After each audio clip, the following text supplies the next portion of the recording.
That's not good. If you guys want to see what happens when a belt breaks on an X3, stay tuned.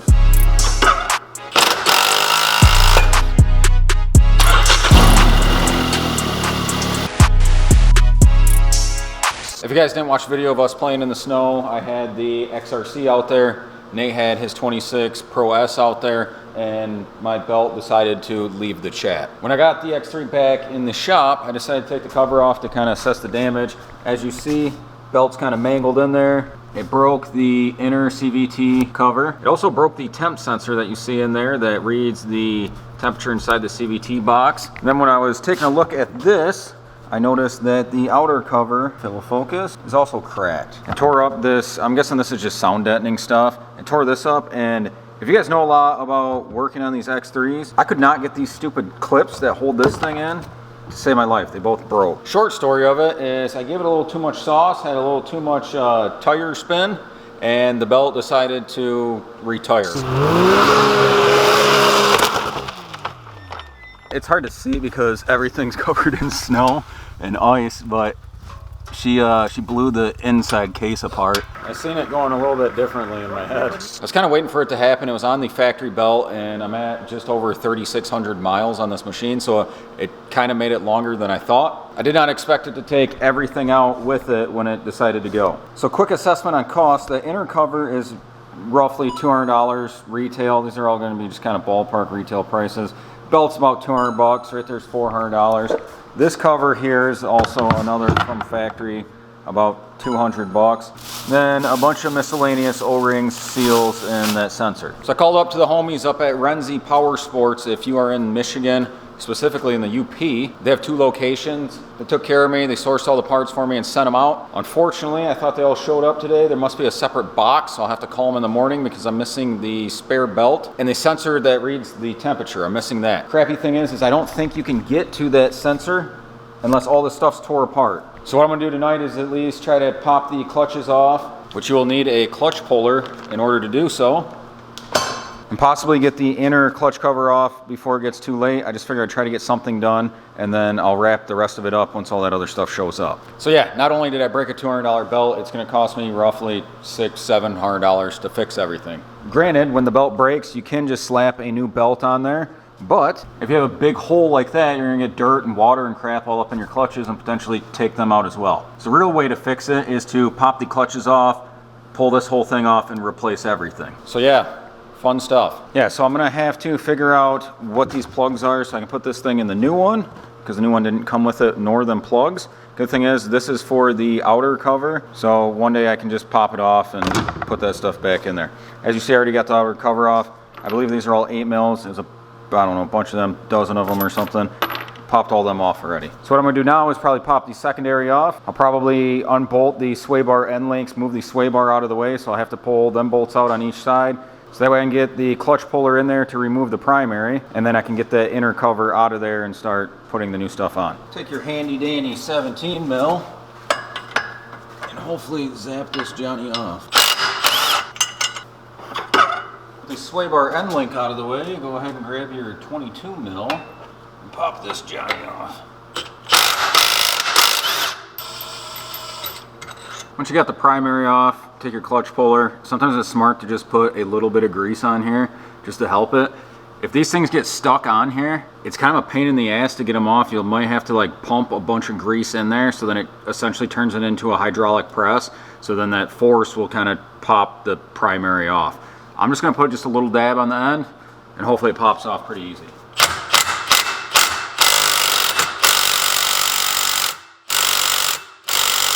All right, as you've seen, it's not wanting to come out. So what we're gonna do is take this Johnny and pump this thing right full of grease.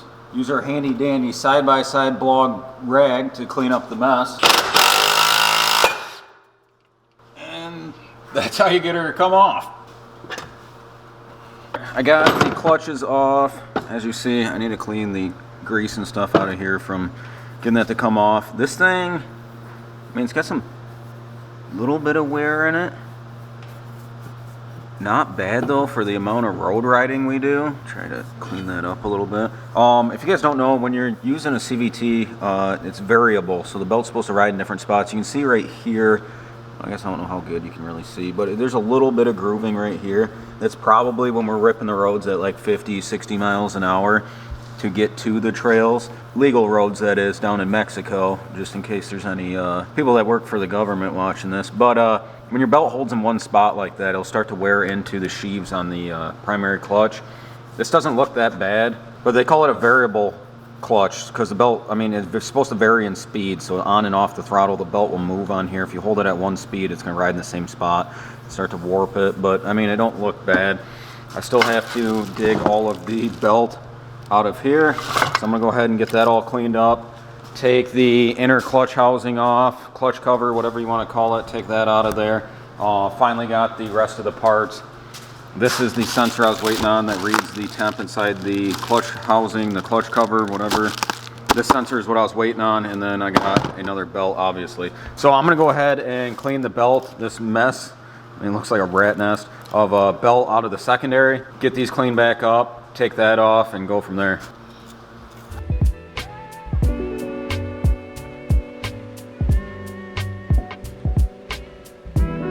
All right, so I don't know how good you can see in there. Dirty side, bunch of belt residue and whatnot on there. Side that's all cleaned up. So a little Scotch-Brite, little brake cleaner. Take care of all that old brake crap. I got the clutch sheaves all cleaned up. The primary's over here. Just hit it with some brake cleaner and some steel wool. Also should probably mention, while I got these all cleaned up with steel wool, I took the air compressor and completely blew them all out. And to get the belt out of there, I don't think I got it on camera. I know I should have used a penny, but I had a quarter in my pocket. I just used the secondary clutch widening tool, whatever the actual name is for it. Open it up, all that belt rat nest came out of there fine. Got the inner clutch cover out. That sensor that broke, you can see right there, I got it unplugged. This worm gear clamp was kind of a pain in the butt to get to just because it was way up behind the air box. So when I put that back together and put it in a little bit easier place to get to it. I was looking through my new parts and she only sent me one new screw, which I don't think I even needed this. I ended up just taking the screws off the old one, off the old sensor that is. This is the old one. As you can see, it broke the end off of it and then it's cracked up here. So I ended up just taking the O-ring off of there. I have a new one, but I figured maybe I'll just save this stuff in case this happens again. I actually need the O-ring. But I pulled the two screws out of here and put the O-ring on there already. This thing only goes in one way. So, I mean, make sure when you take it apart, the way that you can see there's ears bigger on the top. So whatever way you unplug it, you can look at the plug or just look at the orientation of it when it's in here. It was more open towards the top, so that's just what I'm gonna do when I put it back together. I got all the new O-rings, that new seal that goes around the inside, pretty much snugs up to this line here. I'm gonna take all that stuff, get it ready to go. The new clutch covers are in the box over here, so I'm gonna get that stuff all set up and start putting it back together. I kind of cleaned up the shaft that goes in for the secondary and the primary, which I know you can't see that good. So it's time to start putting everything back together. Pretty much the same thing in reverse, so I'm not gonna bore you guys with that. So I'm gonna use a little YouTube magic and she'll be back together right now. All right, got both of the clutches on, secondary, primary, both back on. Also put the belt on. The only thing I need to do is I ordered these push pin things that hold the sound deadening stuff inside the outer clutch cover. Forgot to order them from the dealership, so I just ordered some off Amazon. They're not here yet. Not a big deal. I can just pop this Johnny back off once them show up and put this thing back in there. Clutch might be a little bit loud for now. But yeah, really all I have to do is get the new outer clutch cover out, put that on, put the sway bar end links back on. But what I'm gonna do is fire it up real quick, make sure everything's working, not making any weird sounds, and kind of go from there.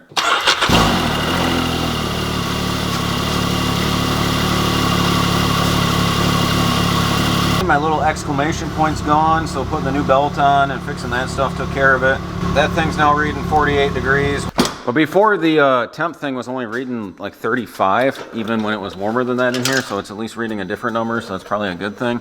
I'm gonna go ahead and put all this back together and probably let it warm up, run it down the road, and make sure that temp gauge is working all right. From my understanding, Can-Am kind of recommends 40 miles break-in on a new belt, so I'm probably gonna rip it around a little bit just to get some miles on it, run it through some various different speeds, try to get the belt to essentially just break in. That way when we go on another ride, it's pretty much good to go. But for now, I'm gonna put all this stuff back together, we'll run her up and down the road and see how it feels. Make sure it doesn't make any weird noises, and make sure that temp thing's actually working how it's supposed to. All right, I just got back home. I went and put, I don't know, roughly 10 miles on this thing. I wasn't making any weird noises or nothing. Honestly, that it's not much louder without that sound deadening stuff that I got sitting up there. Without that being in there, it's not that much louder, but once them push pins show up, I'll pop that off, put that back in just so that way it's in there. Yeah, ran her down the road, seems to be running fine. I kind of variated the speed and the RPMs. I didn't hold it at a constant speed. When you're breaking these in, at least from what I heard, you kind of want to run it through some speed up and down, let off the throttle, let it slow down, go back up. They say 40 miles, I believe.